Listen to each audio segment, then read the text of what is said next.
Welcome to Ink and Flame. I'm your host, Tina Kutras, and I'm sitting down with C.W. Rose to talk about Oceansong. Hi, Christine. How are you? Hi, Tina. Thank you so much. I am well. Happier now that I'm here. Thank you for having me Awesome. on. I'm excited to hear your story. Yay. I'm excited to tell it. So welcome to the podcast. You chose a very different name, C.W. Rose. What's the significance behind your pen name? So when I was drafting, this is not even Oceansong. This was my very first novel that I queried, that sent out to each of the publishers, and it never got representation. But when I was writing that, I knew I wanted a pen name. Mostly because I didn't want people to pick up my books or see it a certain way just because I was like a certain gender or a certain ethnicity, and I wanted something to be totally neutral. I did not have one until I want to say about 10 years ago or so, when an old friend's son of mine came up to me who was a huge basketball fan, and he loved like the player Derrick Rose. And he started calling me Christina Rose for fun. And I thought that was really, really cute. The nickname stuck. I'm like, okay, maybe I can take out the Christina, put CW there, which is actually my legal initials. Okay. So CW Rose became my pen name. It's Oh, that that's I a like cool roses. story. I like pink things. I like red things. I like roses of all colors. That's Well, a it's great perfect. story. Thank you. I like that. And does he know that he's the origin for your story or your pen name? I don't think so. No, he's all grown up and on his own now because this was a while ago. I haven't talked to him in a long time, but if I ever talk to him again, I would be like, my pen name, that was your inspiration. That's cool. Yeah. Do you feel like using a pen name gives you more creative freedom or perhaps a degree of separation between your personal and professional life? You know what? I thought it would. It doesn't because I think most people in my job know that I write books. So yeah, I mean, there were certain people. Okay, so when I first started writing, there were certain people that I didn't really want knowing that I'd written a book and to Mhm. ask me about it in my past without going to further details. And I wanted to keep my personal and professional life private, but I forgot that I have coworkers following me on social media. So when I made my book announcement, I'm like, oh shoot, I probably should tell them before they see it and they're like, what is going on? So now they know, my family knows, and people at my work, and the word's kind of spreading at my job now. I have people approaching me now say, oh, you wrote a book. Why didn't you tell me about it? I'm like, I'm trying not to spread it all over the place. I'm still trying to keep a degree of professionalism. Not really working right now, but everyone's been supportive and kind. So I'm okay with that. Well, that's good. Yeah, What do you do for a career, if you don't mind me asking? absolutely. I am a physical therapist. Very cool. Yeah. You write about ordinary Asian women in extraordinary situations. What sparked this recurring theme in your stories? Okay, so I love high fantasy as much as the next person. I love epic fantasy. I love secondary role fantasy. But I guess what interested me even more was like, what would happen if there was fantasy in the real world, right? I'm like, Mhm. how would we react if we did find mermaids? How would we react if there was a portal to another world? What would happen if a dragon flew overhead like right now? Like, what would Yeah. happen? How would like the police react? How would authorities react? How would the government react? And Right. that to me was super interesting. So there's always an element of the real world in most of my stories. Like in Oceansong, and it's based in real world Alaska, but the undersea world is like a fantastical world as well. So I try to kind Okay. of mix it a little bit of both. The work in progress I'm working on now is also like kind of like a portal fantasy, which is kind of set in the real world. And then there's a portal to another world as well. Very cool. Yeah, I That's think it's so neat. cool. Thank you. Were there any real life women who inspired the characters that are in your books? I like to think there were a few. So I like to say that there are like aspects of everyone I've ever met in my characters. I've met a lot of people. I'm a healthcare provider, so I've worked with a lot of people. I've had a lot of colleagues, a lot of patients. A lot of people go in and out of my life, and I love to hear their story. So I pick up pieces of their story, and this I'm like, oh, I can use this in one of my characters. So I like to say that Angie, my main character, she is like prickly, she's snarky, but she's like very caring and very loving inside. She was actually inspired by a couple of my colleagues who I looked up to and respected, who were like really strong women. They were assertive. They were not afraid to stand up for themselves. So I ended up putting those traits in Angie. I did not do it intentionally, but I guess that's what happened. Yeah. Yeah, her sister, I guess, is more based off of me because she kind of starts the story, kind of in not a great situation without spoiling anything. I'm trying not to spell stuff.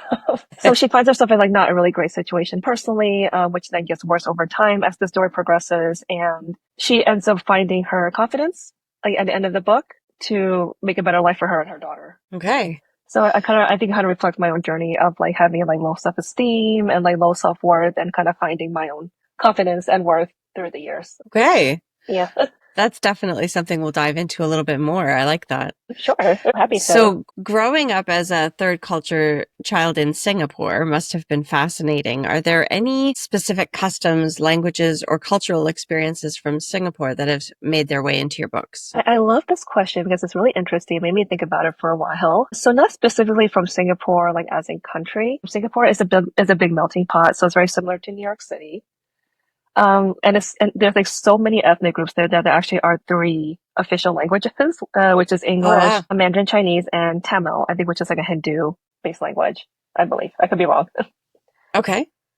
So I want to say like probably the multiculturalism. Like I'm very used to living in a colorblind world. I've gone to school and I work with people of like all different ethnic groups, all different backgrounds, all different religions. And like I said before, I love to learn about them. I love to learn about like what their cultures are like. As far as the language, definitely Chinese because I also speak that. It's one of the languages in Singapore, and that's definitely found my way into the book. Nice. I try to balance like a good amount of like maybe not too much, but a little bit here and there. They do speak in Mandarin.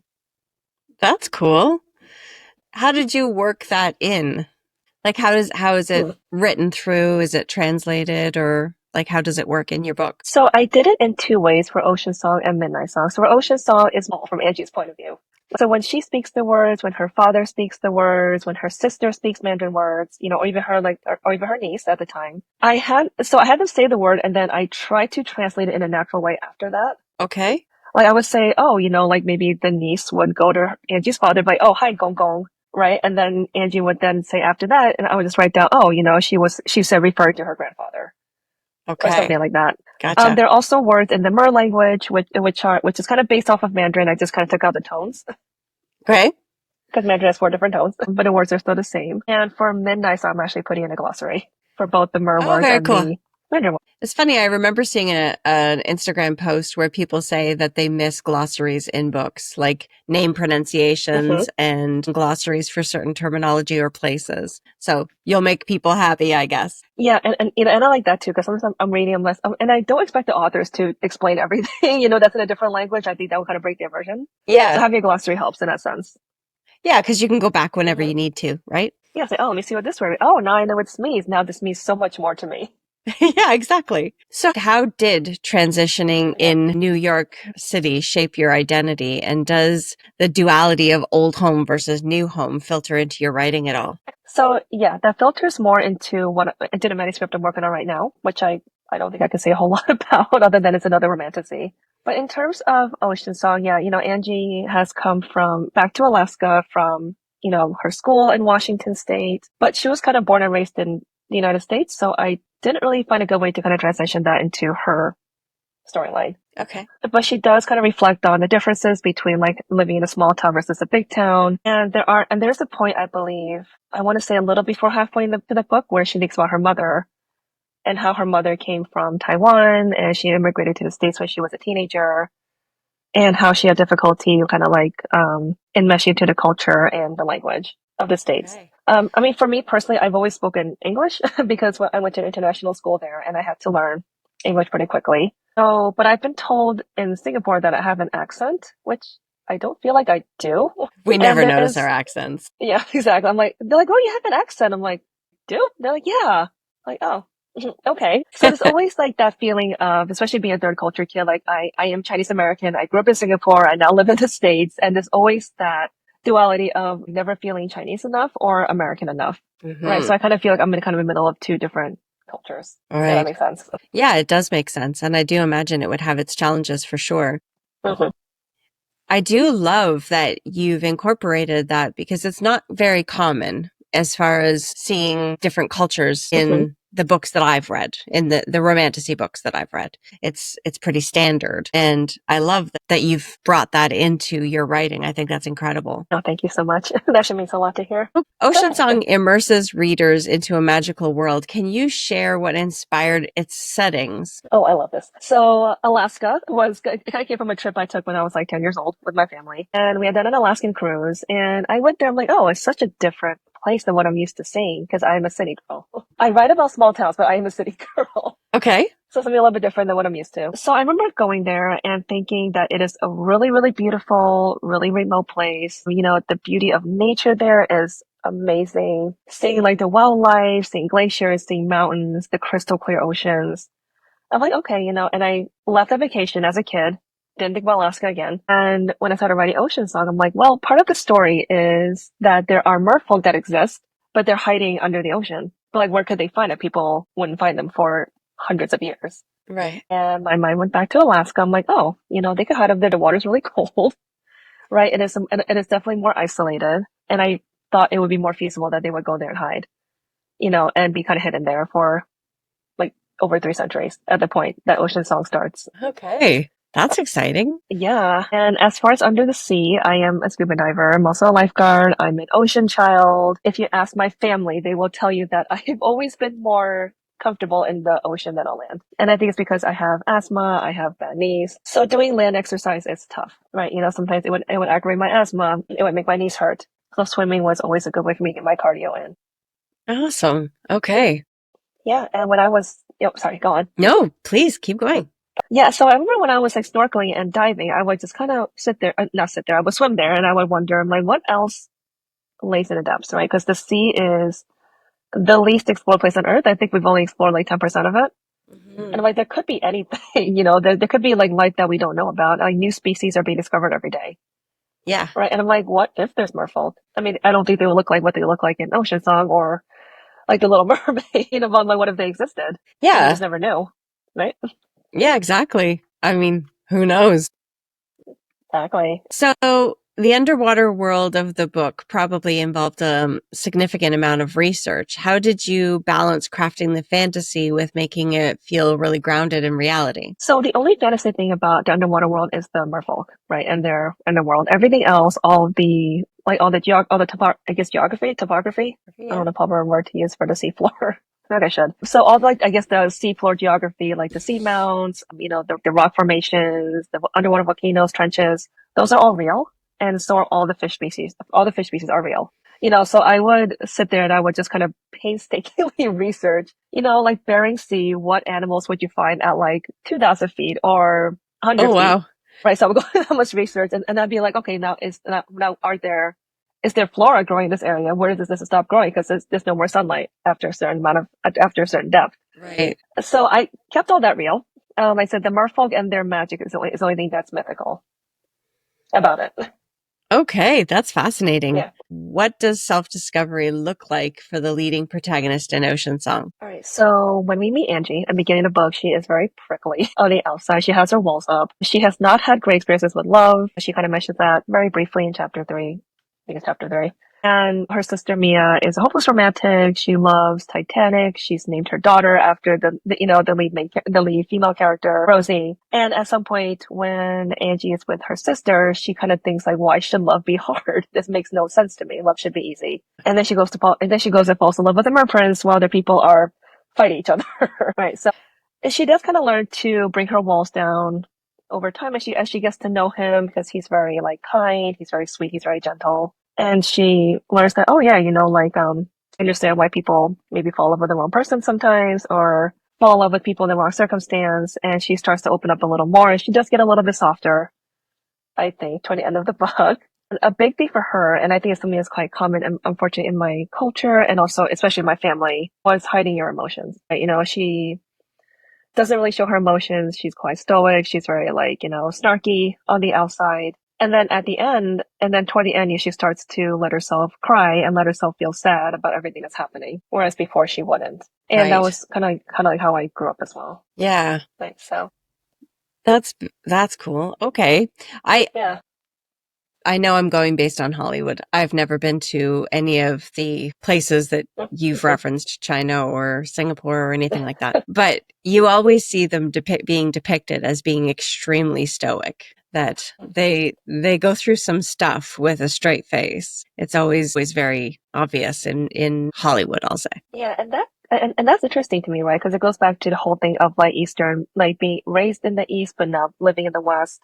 You know, I guess culturally, I was always taught to like if you cry, that's weak. You know, don't show your emotions. Get a handle on your emotions. So I kind of grew up being very stoic, and feeling guilty when I cried. I'm trying to let go of that now. It's still hard. Yeah. I don't like to talk about issues. I don't like to vent unless I really need to.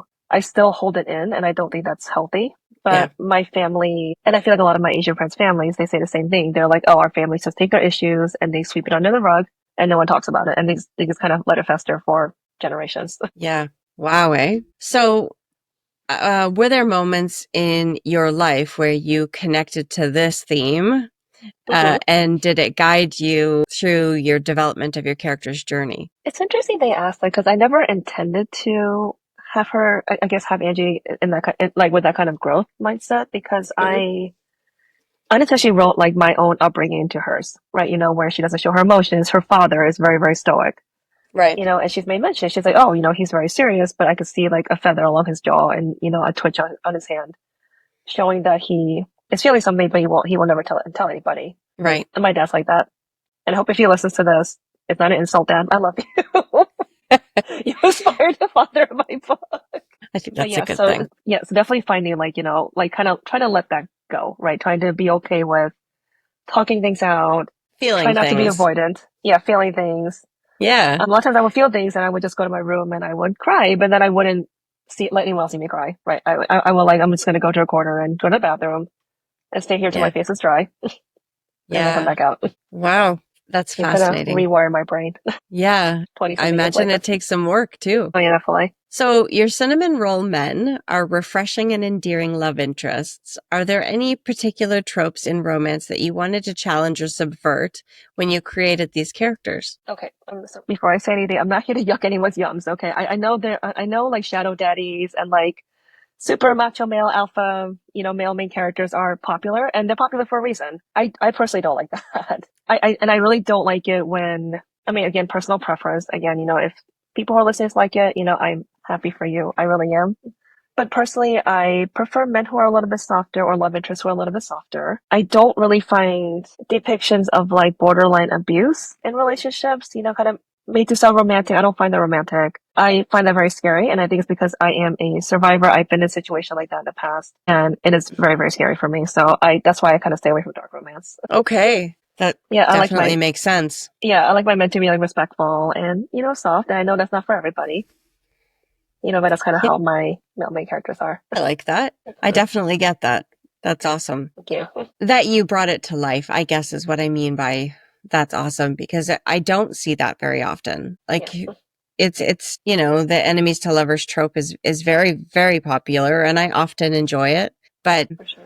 I don't think I ever looked at it from that perspective, I guess. So I really like that you gave me that perspective. I like that. Well, thank you. Yeah, and I think it's hard to balance that, because I know when it comes to enemies to lovers, like, you want the enemies part to feel real, right? Yes. So maybe the two main characters are not nice to each other. Maybe they do insult each other. Maybe they try to kill each other. But I think there's a way to depict that without it being, I guess I could say, like, almost like abusive sounding, or Mhm. like, the male main character has too much power over the female main character, and she doesn't stand a chance. Mhm. I do prefer, and I feel like that works best with both characters, whether it's, two male main characters, two female main characters, and male and female. I do prefer when they're, kind of more on equal ground, and Okay. both of them have equal chance of, fighting each other. Right. Have a good match, a match between Exactly. them. Yeah. Yeah. So which of the love interests in your work resonates with you the most, and why? So since I only have one book, I have to say Caden, because he's the only one I have right now. I guess He you can't does. really talk about future work when you're not there yet. Yeah, especially because I don't really know where I'm going to go with future work. I don't know if I'm going to end up self-publishing, querying for, like, an agent or, like, another publisher, or sticking with my same publisher. I'm not really sure at this point. So I'm trying to keep it on the DL, like, the details. Mm-hmm. But in terms of Caden, he does resonate with me because he is the type of, he's a merman. Obviously, he's not real, but his personality is the type of, like, partner I would like to have in real life. Right. Right. Someone who's, like, respectful, and he's open-hearted, and he's open-minded. He's very kind. He would do anything for the person he loves, and he's handsome. So which never hurts. That's right. Right? And he's a pretty tail. That's important. Exactly. Have to have a pretty tail. Okay. If you could expand on the Oceansong universe with a spin-off series, which character or storyline would you explore further? I actually had a few in mind, because I was thinking of a potential book 3, bouncing ideas around. I don't know if I'm going to do it. So that would have to focus on someone else's storyline, because Angie and Caden's story is done at the end of Midnight Songs. Have you read Ocean Song before I say anything? I have not. Not yet. Okay, so I won't And kind of possibly give some of the spoilers. readers have not. Okay, so I won't give any won't give any spoilers. So I would love to explore a point of view from Mia and your sister, Hmm. because there are. I think how to say this without spoiling anything. So there are events that are set in motion at the end of the book, and I believe that which affect her, and I believe that Yes. she deserves to find her happy ending. She needs a happily ever Okay. after. That's a Other, great way to say it without spoilers. yeah, I'm trying to like be super vague. I don't know if that came up like too vague. People are like, what is she talking about? No, it made perfect sense. Yeah, and then other options would be like one of her children, right? You know, like Rosie or Jack, who is her son who was born at the end of Oceansong. Maybe when they're grown up, and they find a merman or mermaid of their own to fall in love with. Awesome. Yeah. So, writing sequels comes with a unique pressure. What's been the most rewarding and the most challenging part of writing Midnight Song? So Midnight Song is a little darker than Ocean Song in tone. I mean, the romance is not dark, so I should clarify that. That but there are some dark themes in there. One of the hardest parts, and I'm not gonna say this because I think this is gonna make it to the final version of the book, was that there are depictions of like emotional abuse, not between Angie and Kaden. Okay, so it does involve them, but it does not. It's not between them. Okay. And that was a little tough for me to write because I experienced that Right. in a past relationship. I also experienced some of that growing up with some family members, and it did kind of trigger me a little bit. But I hope it made it more realistic Yeah. in that sense. I've gone to therapy over it, so I that was think okay. It didn't trigger me to the point where I couldn't write it anymore. I think that there's also a certain amount of therapy in that writing, I imagine. Yeah, for sure. Because I Yeah. really enjoyed having the characters, kind of overcome that and see their beauty for who they Exactly. are. Right. So, and I'm like, okay, you know what? There's always hope. So Yeah. that was tough to write. Another tough part was the fact that I gave my publisher a first draft, essentially, because I had written it while I was editing Oceansong, Mhm. and my first drafts usually are pretty messy. So I did not have any beta readers. I didn't have any early readers for it. I just sent it off as it was, and I got back a very, very tough, close edit. I'm like, oh my god, it's so much. So I'm still working on that now. Okay. For Um, that one's for Midnight Song? that's from Midnight Song. Yeah. Yeah. The most rewarding part was getting to wrap up Angie and Kaden's story. They find their true happily ever after. They do have a happy for now at the end of Ocean Song, but they find their HEA at the end of Midnight Song. And I also really enjoyed writing from Kaden's point of view because it's Ah, gonna be a dual point of view, and that was very challenging and also very rewarding and very nice. fun. Especially kind of trying to see things. I'm like, how would a merman see them versus a human Hmm. underwater, right? Because where Angie would go underwater, she'd be like, oh my God, this is so cool. Tell me what this is. I want to know what this, because she's a marine biologist. She wants to know everything. Whereas Yes. for Caden, he lives there. So he wouldn't be going around being like, oh, this fish is so cool. He would just Yeah. say their names in like his language and then not feel the need to translate it, It right, for would the reader. it would be like if I came to visit New York and versus you who've been there, right? Yeah, I'm like, I mean, I'll still be happy and excited that you're excited, but I'm just like, yeah, I've seen it all before, but I wouldn't Yeah. like go out there and be like, oh, Times Square is so bright. I'd be like, oh, Times Square. It's so busy. It's too many people here. I want to go home. I can't find parking.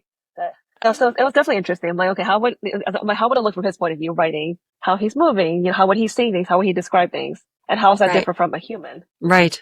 That was That's actually really cool. fun. Yeah. Yeah. So your stories feature diverse characters and highlight some underrepresented voices. Have you received any memorable feedback from readers who connected with this representation? I'm trying to think. So I don't read my reviews, so I don't know if there's anything in there about that. I think when I first had Ocean Song not published, sorry, when I was looking for ARC readers, I guess early readers who read an early version, they provide reviews for anyone who's not sure what ARC reader means. I've had some of them come to me, especially ones who are Asian, and they would DM me and say, thank you so much for, featuring Asian characters. And I felt seen, right? I also had Yeah. another reader say, oh, I felt like your dedication was just for me.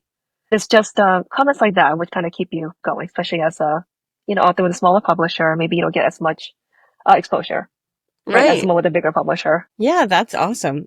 And I do think it would make a huge difference for underrepresented people. And I think that that's awesome. Yeah, I mean, when I see books that are based on Chinese mythology, I'm so excited. I mean, I love I love stories with all different mythologies. I'm reading a book right now that's Hindu mythology, and I think it's wonderful, and I love it so much. But the first time I ever saw like Asian romantasy, Hmm. I'm like, oh my God, I'm like, I feel seen. Right? Yeah. Like this exists. Like we can be the main characters. We're not always relegated to be a side character. Yeah, that's a wicked. I Hmm. know that I saw on Goodreads very recently a because we have subscription boxes with Candelore, and I love that. we were looking for books that we could Mhm. carry in our subscription boxes, and there was a very highly anticipated book, and it had Asian main characters, and I thought that was fantastic. I think that's amazing. Yeah, I mean, and like I said, and I love, like I said, I don't want to, again, I don't want to say anything bad about anybody, like I said, I love all kinds of books. I love,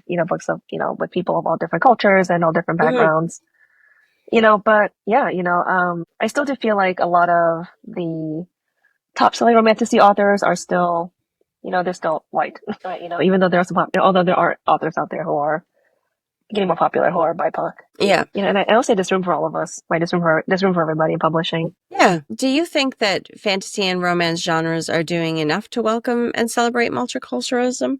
I think that's kind of what we're going into, but I guess that's a perfect segue into that yeah, question, right? Yeah, yeah. I think it is getting better in terms of showing more diverse representation, Hmm. especially in adult fantasy and romance. I do see a lot of YA, like a lot of diverse YA romantasy, which is amazing. And I think kids need to be able to see themselves in books, I whatever agree. culture, ethnic group you are from. Yeah. I do feel like we are the minority. It does feel like, and I've talked to other authors about this, and it does feel like it's harder to be seen, and it's like fighting harder just to be seen by like Yeah. publishers, by marketing pros, by influencers, by readers. Sometimes it's just like kind of like clawing away. It's like, I'm here too. Yeah. Give me a chance. Yeah. Wow. Are there any recent books that you can think of by other authors that are leading the way in this regard? Yeah, so the book I'm reading right now, The Legend of Maneka, is by Kritika H. Rao. She is, I believe, a Hindu author, and it's about Hindu mythology. So I just Hmm. came out, and that is an adult romantasy. So going by adult romantasy only, Aya Guanzon, also going Hurricane Wars, and the recent sequel, Monsoon Rising. Beautiful Southeast Asian, inspired romantasy, enemies to lovers. I got to meet her at a book signing. She also read and endorsed Oceansong, which was like a really high honor for me Yeah, that's a nice because I compliment. love her books. Right. Also, I know J.C. Lee, who is a Korean American author. She just released Nine-Tailed, which is about Korean folklore. And I know there's one more I want to talk about, Su Lin Tan. Right. I know her books also straddle more like new adult, young adult, but she was the author of Daughter of the Moon Goddess, which is based on ancient China. And I thought that was really, really cool. And Yeah. it's a beautiful book. Well, it's funny because we watch a lot of those things. Mm-hmm. I'm just going from my own personal experience. I watch a lot of Korean. Koreans have movies down to an art form in some regards. Like I really get captured by a lot of their storylines, and I always read subtitles versus, what's the alternative? Subtitles and dubbed. And okay. Yeah. And I really love those types of movies, but I've never tackled a book. So I guess I have to put that on my list, and I'll start with Ocean Song. Oh, thank you so much. I'm really honored. I'm really honored to hear that. Yeah, I'm the same way. I don't watch a lot of Korean movies because unfortunately I am very distracted when I watch movies. So, but I do listen to a lot of K-pop, and their K-pop songs are really good. Yeah. I can work out to, I can dance to this, I can just like rock out to this in my car. I don't know what they're saying except for the occasional word here and there, but I'm okay. If it I'm makes okay you with that. move, it makes you move, right? Yeah, exactly. It's fun to listen So, to. how do you approach writing characters with backgrounds that are different from your own while staying authentic and respectful? Yeah, so I know this is a very hot topic, and I see this like floating around like social media a lot. So I will always have people of different ethnic groups because again, that's what I'm used to. I live in New York City. I grew up in Singapore. Both places are gigantic melting pots. I think I've probably talked to or interacted with or befriended at some point, somebody from almost all the cultures, right? Speaking Yeah. like so many different languages. So I do ask them a lot about their culture. So I try to stay authentic, just cause I genuinely want to know because I love learning about other people. And I love learning about like what makes you you. Like what are your traditions? Like tell me the significance of your holidays and Yeah. your food, especially the food. We're You big know, foodies too. yes. So what I do is although I will write them into my books, like I do not make them my main characters, and I also don't write from their viewpoint because I feel like it's not my story to tell. Okay. So Yeah. but yeah, like I said, I do write them, and they seem like that I grew up in a colorblind world, so my character's also in colorblind worlds. Even though Angie is a rural Alaska, she has friends who are Filipino, friends who are Vietnamese. There are people who are American, right? There are people who are, African Americans. So I try to incorporate people of different cultures, Nice. and That's just very kind of interesting. yeah, and I kind of write them and her interactions with them based on my personal interactions with people. to make it Right. realistic. So I try not to contrive anything. Right. And I really don't want to stereotype, ever. No, for sure. So scuba diving clearly plays a huge role in your life. What was the most stunning underwater moment that you've experienced in real life? I am And so did it make it excited into to your talk book? about this. No, it did not, because this came after Oceansong was published. Okay. So it was very recent. I had gone diving. I actually got certified in a lake. So I saw fish, but it was fine. And It was then a lake. my first time in the sea was like breathtaking. Like, I can swim next to the fish. I'm floating there, swimming over my head. You see the coral underwater. It is so, so gorgeous. And then last month, well, we're in March now. Yes. So last month I went to Hawaii with my brother, and I went scuba diving there. And they took us to a pretty quiet area, and there were sea turtles, right? So sea turtles I think, are amazing to see even from land, but to be underwater, swimming with them and watching them in their little caverns, looking at them sleeping in the ocean, that I just like floated. I'm like, this is amazing. This is so cool. Yeah, it would be. Like, what chance will I ever have again to get this close to sea turtles? That's Right? awesome. We saw a shark, bunch of beautiful, like, really colorful fishes, and they look at you, so you look at them and you respect them. You swim away, you leave them alone. I mean, going underwater is always magical for me. I feel like, but that was especially so because I've never seen turtles up close like that before. What kind of turtles were there? Were I they? think they're just green. I think they're just green sea turtles, Okay. Hawaiian green sea turtles. Yeah. Like, they're just like a little nook of like 10 of them, Hmm. and they're just like face planted there or sleeping on the rock. Yeah, it would be beautiful. So if you were to write an autobiography, what would the chapter about your love of the ocean and diving be titled? All right, so disclaimer: I am really bad at coming up with titles. It took me forever to come up. It took me forever to come up with Ocean, so I'm like, okay, this is cool. Please, getting certified as a diver when you have asthma, and I say that, and I say that because I did not get certified for a long time, because I was always told, you have asthma, you can't scuba dive, and it'll make it worse. Yeah. I'm like, okay, so I just never did it. And I would just, kind of relegate myself to snorkeling and just swimming. Even though I wanted to dive, I thought it looked really cool. But at some points, I work in a hospital, and we were doing an adaptive scuba diving event for some of our patients. One of the instructors was like, "You want to get in?"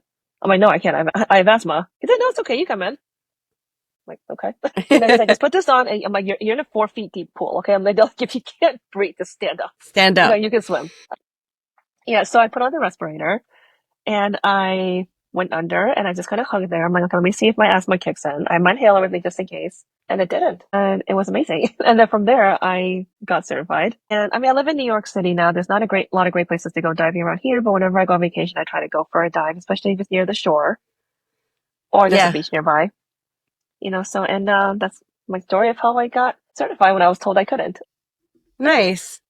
I had a friend when I was at work who was a diver, and I used to think that it was such a break of the mold because she was older, and she would go everywhere to dive, like everywhere. It didn't matter whether it was lake or ocean. So I'm on the East Coast, so we live like right on the water, and she would go anywhere. And she said it would be amazing to see all of the different things that were in the Halifax Harbor. And one specific thing that she saw in the Halifax Harbor was a group of people. There was a shipwreck, like not a huge, like just a small ship that had gone down. So a bunch of people took Halloween skeletons and they dressed them up like pirates and they put them in this shipwreck. A bunch of divers did this. So she had heard about it and she wanted to see it for herself. And she showed me all of these pictures of this ship that is like, it's just like a personal ship that somebody had sunk, whether it was from a storm or whatever. And it's just loaded in these Halloween skeleton pirates. It's hilarious. I love that. I need to Google this when after we're done with the call. Oh my God. That sounds so, can you imagine diving and just seeing a bunch of pirates? Like, what the heck? What is this? Especially if you don't know about it. Underwater? Yeah, it's Oh, hilarious. that is amazing. I love it. I'll try not to laugh too loud. But I'm like, that's great. I love it. So karaoke is such a fun hobby. If there was a sing-off between you and one of your characters, who would win? Oh, that's tough. So I want to say me, but with the disclaimer that I don't know, right? Because none of my characters can explicitly sing, even in Oceansong or any of my other works in progress. I actually have one character in my current work in progress that gets made fun of for her terrible singing. But so no one Oceansong can sing. I think Mia, Angie's sister, would be really good at it. To be honest, Angie would probably not participate. She would just sit on the couch and probably be grouchy. Or one of the merfolk, maybe they have a siren song that not even I know about. Yeah. Right. And sometimes they can just surprise me. I'm like, oh, they're singing. Characters Well, do you that. would want to go against the one that doesn't know how to sing. That way you would win. Yeah, exactly. Drag Angie, and probably drag Angie. She would just hate me, but it's okay. I'm like, I created you.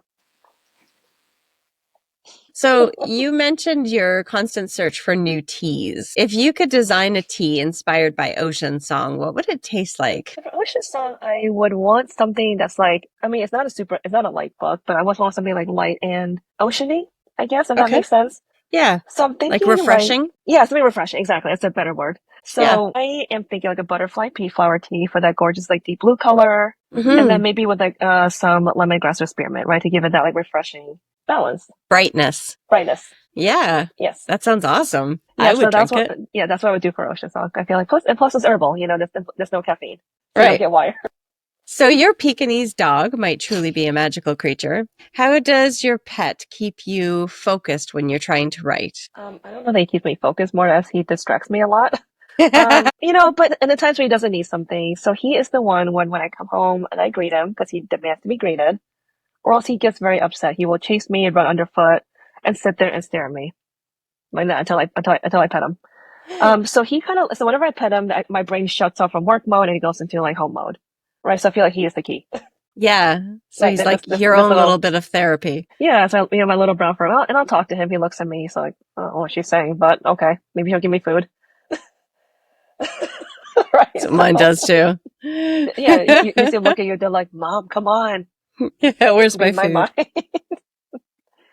I mean, so he keeps me grounded because when I do write and I hear him laying there, he has a flat face, so he snores. Right. And when I hear him snoring, when I see him sleeping, very comfortably, like, and I know he feels safe, and I'm like, okay, well, if he feels safe, he's a little watchdog, then I feel safe and I can relax. Nice. But that's excellent. But also, he's pretty good about making me get up, take breaks in my writing because I will sit there and write for like 2 or 3 hours straight Yeah. without a break. And then next thing I know, he'll come up to me, my peripheral vision. I'll just see a little brown thing coming.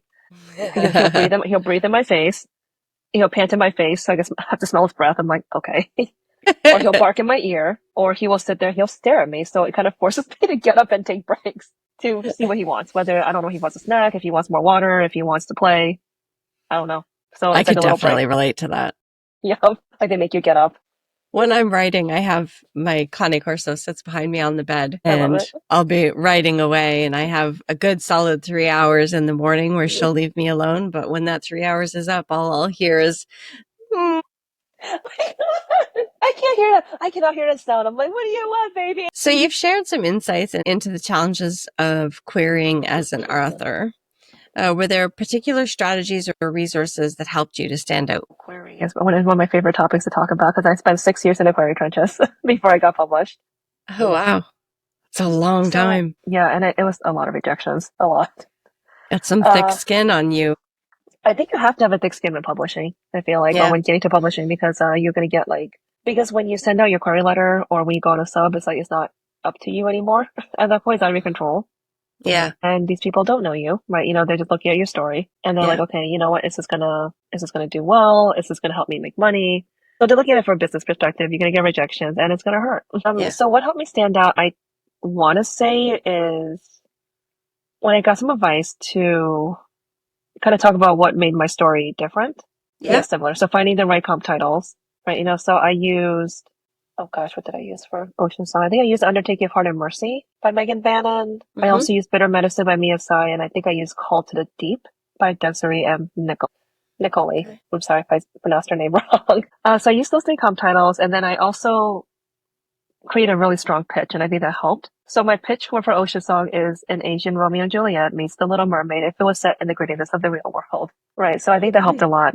So it kind of talked about like what made Oceansong different from those, but also it kind of gives like two familiar stories that people can be like, oh yeah, I know Romeo and Juliet. I know The Little Mermaid. And oh, an Asian version of it. Oh, it's in the real world. And I think that gives people an idea immediately. Yeah. Where for my first book that I queried, I did not have that. I don't even think I knew what it was about. I just wrote it and I queried it. I'm like, I don't even know what the book's about. I don't know what the main character wants. I don't really know what the major conflict is. So writing a strong query letter. Also, know your hook. Awesome. Know Yeah. your hook. Yes. So, how did you turn your rejection into motivation while you were going through this process? I like to say with sheer stubbornness because I'm a very stubborn person. I did have to shelve my first manuscript after about 60 rejections because my heart wasn't in it. With Oceansong, it did a little bit better in the query trenches. I think I sent a 250 queries or Hey, 200, no, wow. 250, no, about 200 around that ballpark. I don't remember anymore. I did get a pretty decent request rate, like a 10% request rate, which I think by today's standards is pretty good. Hmm. So I would get full and partial requests. And whenever I got one of those, it would kind of renew my hope to keep querying. Right. So there was never really a time where it was just rejection after rejection after rejection for like months and months on end. It'd be like a lot of rejection and then a full request. And then a single full request would keep me going. Right. Wow. Also having author friends that kind of cheer you on, having a good support system, Yeah. and I remember something that my mom told me a while ago when I was querying Oceansong. I was getting like really about to give up at that point. So I'm like, I had gotten so many rejections and even my full request and my partial request became rejections where I got ghosted and I was getting really discouraged. And I was just venting to her. I was just venting to her in the car. I'm just like, I'm never going to get published. I just keep getting rejected over and over. And, for a while she didn't say anything. I'm just like, is she even listening to me? And then all she said was, your time will come. And that helped so much, right? That we Funny, have to try to something let, so simple, eh? yeah, that's all she had to say. And I think at that point, I felt like there was a big weight off my shoulders. I kind of felt a little more free. I'm like, okay, you know what? I should just keep querying and let the chips fall where they may, right? Instead of being like super, because unfortunately these rejections are not personal, right? They say nothing about you as a person. It's just maybe that your book was not right for that person at that time. Right. So Right.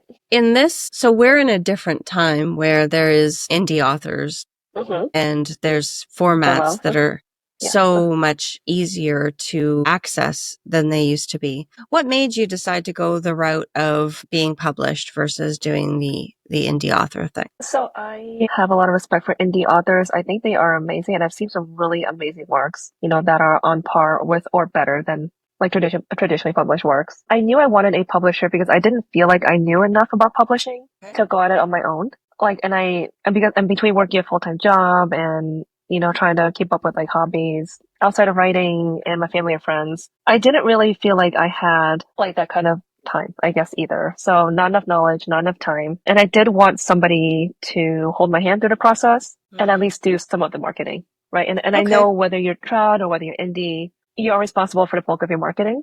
Mm-hmm. Most publishers will help a little bit, at least. Right. And I knew I wanted help. I wanted someone to do my formatting for me, do a cover design, help me with the edits. Because I feel like I also don't know enough about how to hire a good editor. I'm like, what do I look for? I have no clue. Yeah. And so I thought going with a publisher would be more helpful in my case. A lot of work to get there, but it's awesome that you did. So you literally had written another book, like you said, you didn't really feel like it had its own wings, we'll say, and you started from scratch because that one wasn't doing it for you. So you really wanted to be a writer. Yeah, that's what that says to me. Yeah, I mean, I've been writing since I was 12, and I can't. I mean, I won't say my age now, but I'm much older. I'm much older now, and I feel like writing was always very, very therapeutic, and it's something I can never not do. And I know there's a correlation. Like there were times in my life where things were a little more difficult, and those would be the times I would not be writing. Right, so writing was always my escape. It was like it was therapy for me. Yeah. Before I understood and accepted that that therapy was a thing, seeking outside help was a thing. So writing books, writing characters who go through similar situations was helpful for me in processing a lot of stuff that I had, maybe heard or experienced in my own life. Right. And I have stories in my head that they just need to come out. They want it out. Yeah. They're like, let me out. I'm like, okay, I'll try. So balancing a physical therapy career and with writing must have been pretty intense, not to mention the whole process of being published. Can you share what your typical day looks like for you now and how you shift gears between the two roles, aside from your Pekingese helping you? My dog, a little furball. Oh, okay. So a typical day looks like I get up around 6 a.m., 6:30 a.m. I have about an hour commute to work. Could be more, give or take. Could be more or less, depending on traffic. It's New York City, so you never know. My work days are about 8.5 hours long. I usually go and work out after work. So I have to come home. I have to meal prep. I have to entertain Sunshine. I have to see if my mom or my grandma need any help. And then I sit down. So by the time I sit down, it's usually about 7, 8 o'clock at night, and I have about an hour or two before I need a shower and go to sleep and get ready for the next day. Wow. Where do you write? Yeah, so my coworkers ask me, they're like, "How do you have time to do this?" I'm like, so what I do is I do a lot of my cold writing at work, not officially. So I carry my phone's notepad with me all the time. So sometimes I might be between patients, I might have a cancellation, it might be a little bit of a quieter day, and sometimes I'll just sit there and, things start to percolate.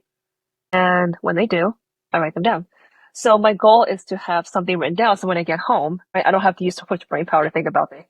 Right. Right, That which is makes what I'm doing sense. now for edits because it's a pretty major edit round I'm doing right now. So I just sometimes in my work I'm just like, oh, I could fix this scene, I could fix that scene, and I write down what I want to say. And then Yeah. when I come home at night, I'm like, I don't have to think about it. I can just transcribe it from my notepad to the computer, and yay, I don't have to think, which is nice after a whole day of thinking. After a long day. Yes. Yes. So, imposter syndrome and creative burnout are real struggles for many writers. What self-care practices help you stay creative and confident in your craft? I mean, like everybody else, I do get imposter syndrome. It still hits every now and then. I still get moments where I'm like, my writing sucks. Why would anyone want to read this? Especially if I accidentally come across a bad review, or if somebody. Luckily, I think only like one person has done this. Like, tagged me in a low review. I'm Oh, like, please well, don't. I'm like, that's not nice. please don't do that. It was a 3-star, which was fine, but the review was like half positive, half negative. I'm like, please don't tag me things like this. So that kind of take my mental health for a little bit. Even though I know that not every book is for everybody, and I accept that, to have it, I guess, being said about your book is a little tough too. Yeah. Well, Yeah. so I do a lot of yoga, I do a lot of meditation. I did a lot of meditation before I came on today, right, and that helps me to kind of rewire my brain and settle myself down. And also reading good reviews. Sometimes if I do end up going to Goodreads, or if I have like readers coming to message me, or readers making a post about my book, it's always nice to see. And Yeah, just for like reading sure. all like old beta reader comments, and just reminding myself that yeah, there are people out there who will like my book, and that's the person that's the people I want to reach. And like my Yeah. book's not for everybody, and I am fully aware of that. Yeah. Also doing things outside of writing. Like I do read a lot. I'm also a very avid reader, across genres, going for walks, spending time with my friends and family, and just kind of getting away from the story for a while. It also helps Yeah. me to be more excited about it again, versus Yeah, me that's a good sitting way there to beating word my it. head Yeah. against. I'm like, why isn't words coming out? You know. Sometimes it's better if you have a bad day just to walk away. Yeah, exactly. Sometimes you have to do that because otherwise you just sit there and you spiral and you wallow. It could just be me, but I do that. I'll just spiral and I'll start doom scrolling. I'm like, you know what? Put everything down. Go eat pet sunshine or something, or go outside. Sunshine Yeah. myself, or go cook something. So, Yeah. have you have you learned any valuable lessons from moments when you doubted yourself? So Like I've you learned. mentioned what your Yeah, mother had said to you to help you through it. yeah, Are that there was any very other? helpful. Yeah. Also, yeah, I think realizing that it's okay to have self doubts and you don't have to bury it, right? And I think most if not all authors have periods of self doubt. It's completely normal, right? So I've learned that it's helpful to recognize that it's there, Yeah. and if you really need someone to boost you, talk to your writing friends, talk to your your best author friend. Again, read old beta reader comments, and find what works for you. It helps, it helping to make you feel better. Like I Hmm. know for me, it helps me to just recognize the emotion, right? Or like again, or also self spiraling. But it does help to recognize the emotion that, okay, I'm feeling self doubt. I'm going to sit in it for a little bit, and then I'm going to push it away. And I think acknowledging the emotion helps a lot. Yeah, for sure. I like that. Yeah. If you could take one of your characters from Oceansong on a scuba diving adventure, or if one of your characters would take you on a scuba adventure, who would you choose and why? So I'm going to step away from the usual suspects, which would be Angie and Kaden. I would actually love to go scuba diving with one of Angie's friends, one of her father figures in a book, named Stefan. And he is a very, very avid scuba diver. Him and his husband go diving all over the world, but they like cold water, right? They like cold places. So I feel like if I were to go scuba diving, it would be with him because he's a lot of fun.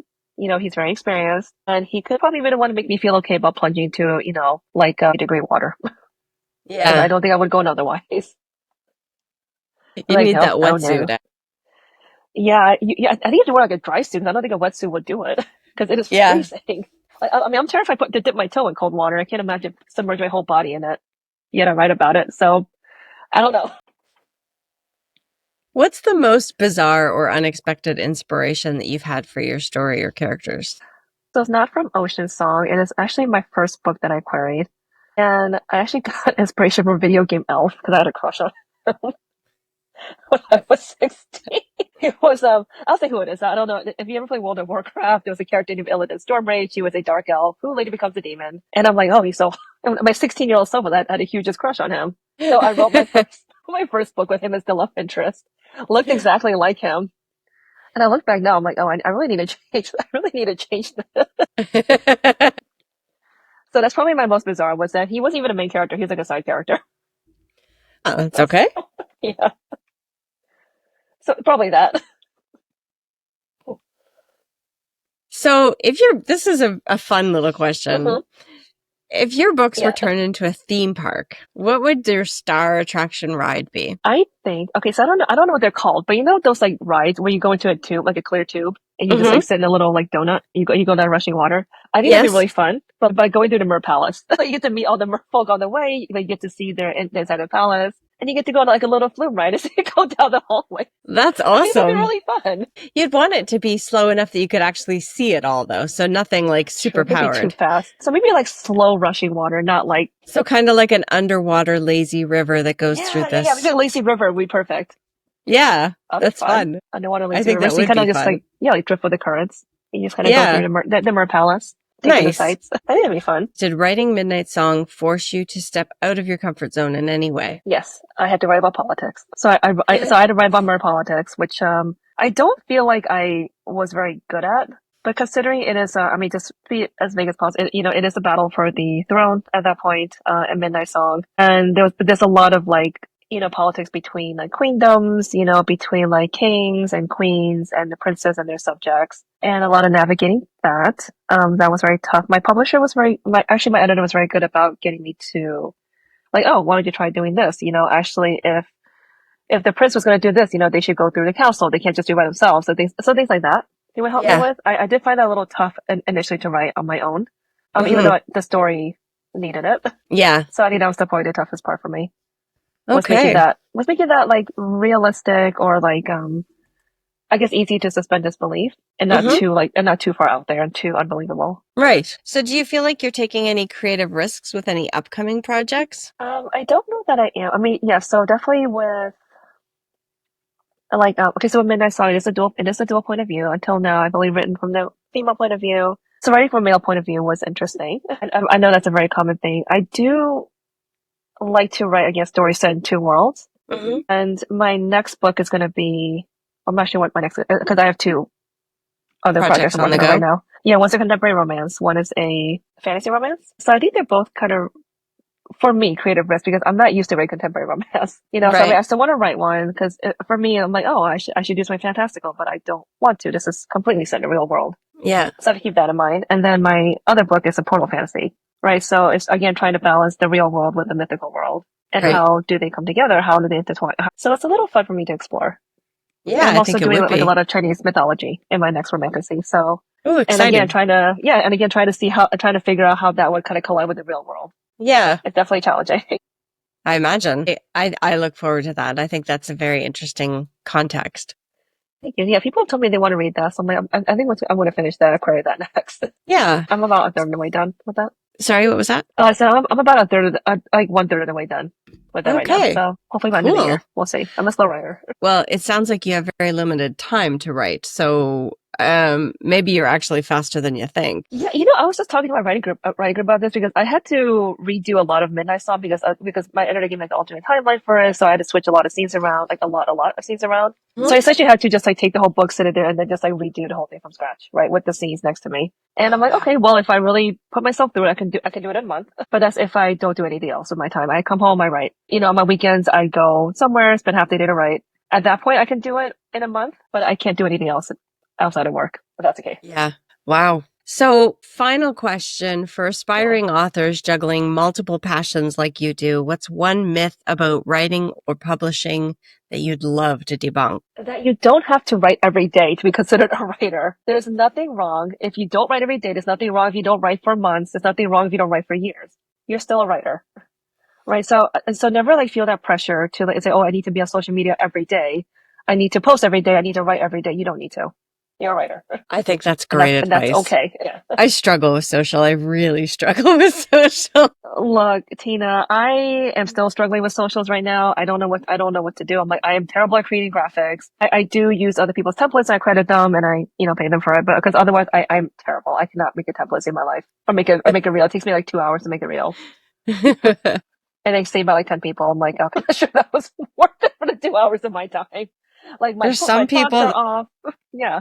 that create these beautiful images, and Oh yeah. I have a few people on Instagram, a few of them that I absolutely love seeing their timelines because they're gorgeous. And every time I see them, I'm like, man, how do you do that? I don't know. Like I feel like maybe, yeah, I don't know because I also do not have a visual eye. I think that's my other Yeah. problem. So I don't know like what to do or like what fonts to put. I'm like, this looks nice. I'll just do this. Yeah, so I end up actually subscribing to another author's Patreon who makes beautiful graphics. I just kind of use her templates, Oh, so nice. because I'm like, I can't do it my own. I can't draw. I have no eye for visual things. I have no eye for art. So that's why I cannot draw my own characters. I will draw stick figures and be like, yeah, this is fine. Which is why again, I pay other people to do that for me because they are way more talented than I am. And, and I don't even see my characters when I write them. I don't know what they look like. Really? Yeah, I don't see my characters in my head. I'm Oh, like, I guess wow. they look like this. I don't know. Angie has long hair and she's about 5'5" and she's Asian. That's all I got. I'm like, I don't know what her facial features are. I don't know if she's like, petite. I don't know if she's like, fuller figure. I don't know. Yeah. It's It's not something you focus on. Yeah. So this is my favorite part. This is where we ask our authors to show off your book, let people see what it looks like so they know what to look for when they go to the bookstore or when they're looking for it online. So do you want to show us what Oceansong looks like? I would love to. So I thought my cover designer did an amazing job. Not mine, my publishers. They hired them. This is the book. This is Angie. That's Yeah. Keaton. And I love all the little details they put in. I don't know if you look closely, you can see like a little palace in the background in the back. There are some spears, because it is a war. There are humans using spear guns, to fight the merfolk under the Yeah. water. And I like what they did with the land and the sea portion. So I thought they did a really good job. This is Do you the know front. This is the back. what spoke me to me about that front cover when I first saw it was his Mm-hmm. posture Oh, because okay. Tell me your more. description of his personality, Mm-hmm. his posture is in that description. Like it's very unimposing, very gentle. And I feel like that image is a very perfect image for what you describe as his personality. Yeah, and well, thank you. Be sure to tell my publisher that I'm sure they're happy to hear. Mhm. So yeah, I actually didn't notice that. In my mind initially, when I gave them when they asked me for my ideas, I Yeah. was imagining him more like straight and like reachy for Angie like that. Hmm. But then he came up with this post. I'm like, oh, it's interesting. But now that I look at it, and now that you say that, I'm like, yeah, that's perfect. Yeah, they Funny, really knew what right? they were doing. Yep. So Again, where do yeah. people find you? So I am at CW Rose Author, all one word, on Instagram, Threads, and TikTok. I am just CW Rose on Facebook and at CW Rose 813 on Twitter. X, I still call it Twitter. I'm not really active on there anymore. I used to be, but not recently. And on Goodreads. And I'm You're on also on, Goodreads as well. yes, I'm on Goodreads and Storygraph. CW Awesome. Rose, Oceansong is on there, Midnight Song is on there. If you want to add it to your TBR, and yeah, you'll find everything on there. That's awesome. Thank you so much for joining us tonight. It was such a wonderful opportunity to sit down, and you have this very calming energy. Like, Do I I feel really really? good. Yeah, you do. Yeah, I was so hyper today at work. One of my patients like, one of my patients was like, did you have caffeine? I'm like, yeah, actually I did. Now I feel working harder. He's like, oh, crap. Like, yeah, it's right. Oh, crap. We're gonna walk now. Well, then I Well, got thank you for the saying tail that. end of your day, but your energy is like very zen. Yeah, right now I'm very calm. It's also because I pet Sunshine earlier. He was just giving me those big beady eyes. I think he wanted food, but pretty sure that's what he wanted. He wanted food. He's waiting for a treat. But yes, he keeps me calm too. Petting dogs is very calming, and Yeah, it having is. some nice herbal tea also helps. So thank you again for sitting down with us. And I really look forward to having a look at your book. And I hope that you get lots of beautiful reviews for it. Thank you so much, Tina. It was a pleasure being here. Thank you for having me. Had a lot of fun. Awesome. I'm really happy to hear that. Yay. Thank you. That's true.